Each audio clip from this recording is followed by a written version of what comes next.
नमस्कार। श्रीमन नारायण आप सभी को कार्तिक मास की देव उठनी एकादशी की हार्दिक शुभकामनाएं। देव उठनी एकादशी को प्रबोधनी एकादशी, देवोत्थानी एकादशी, हरिबोधनी एकादशी व तुलसी विवाह के नाम से भी जाना जाता है।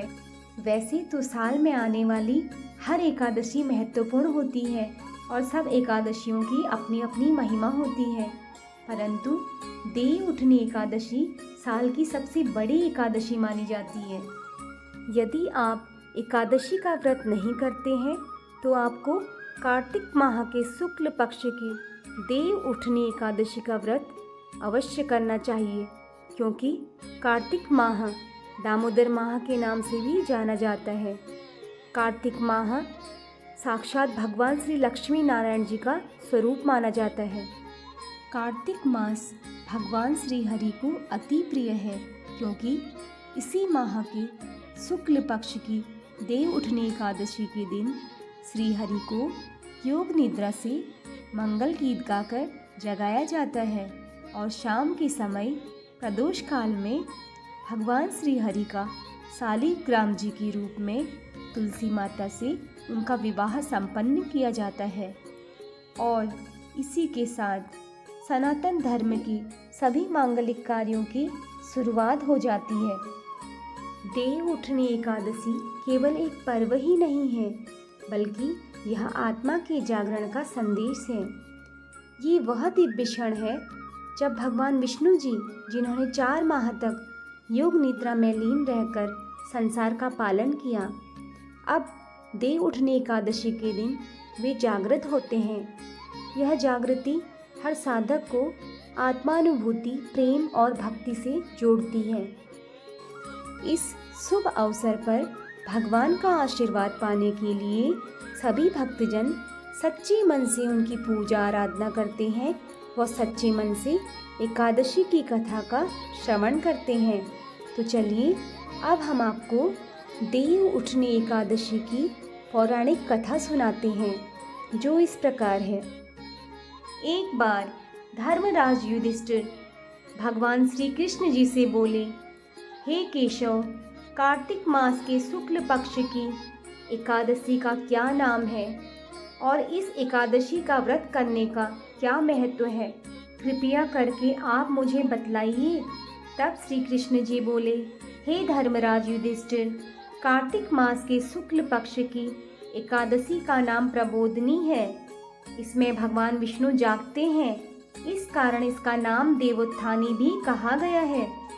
इसके महात्म्य की कथा ब्रह्मा जी ने नारद ऋषि से कही थी, जिसके हृदय में प्रबोधनी एकादशी का व्रत करने की इच्छा उत्पन्न होती है, उसके 100 जन्म के पाप भस्म हो जाते हैं, और जो इस व्रत को विधि पूर्वक करता है उसके अनंत जन्म के पाप नष्ट हो जाते हैं।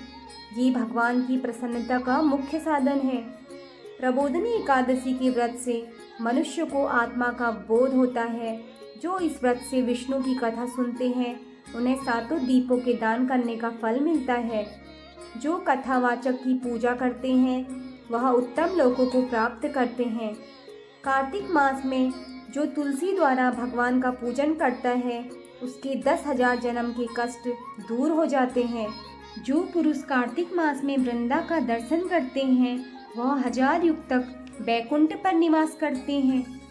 जो तुलसी का पेड़ लगाते हैं उनके वंश में कोई निःसंतान नहीं होता। जो तुलसी की जड़ में जल चढ़ाते हैं उनकी वंश सदैव फूली फली रहती है। जिस घर में तुलसी का पेड़ हो उसमें सर्प देवता निवास करते हैं। यमराज के दूत वहाँ स्वप्न में भी नहीं विचरते। जो पुरुष तुलसी वृक्ष के पास श्रद्धा से दीप जलाते हैं उनके हृदय में दिव्य चक्षु का प्रकाश होता है। जो शालिग्राम की चरणोदिक में तुलसी मिलाकर पीते हैं उनके निकट अकाल मृत्यु नहीं आती, सर्व व्याधियां नष्ट हो जाती हैं, वह पुनर्जन्म को नहीं प्राप्त होता।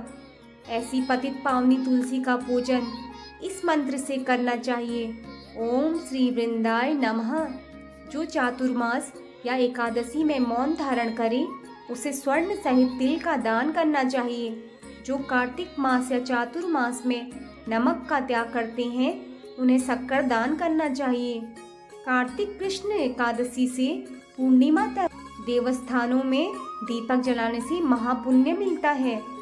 फलाहार, इस दिन काचरे का सागार लिया जाता है। काचरा, मेवा, दूध, दही, सिंघाड़ा, आलू तथा फल आदि लिए जा सकते हैं। इसी के साथ कथा समाप्त होती है। भगवान श्री हरि की कृपा आप सभी पर सदा बनी रहे। बोलिए भगवान श्री हरि की जय। लक्ष्मी माता की जय। एकादशी माता की जय। धन्यवाद।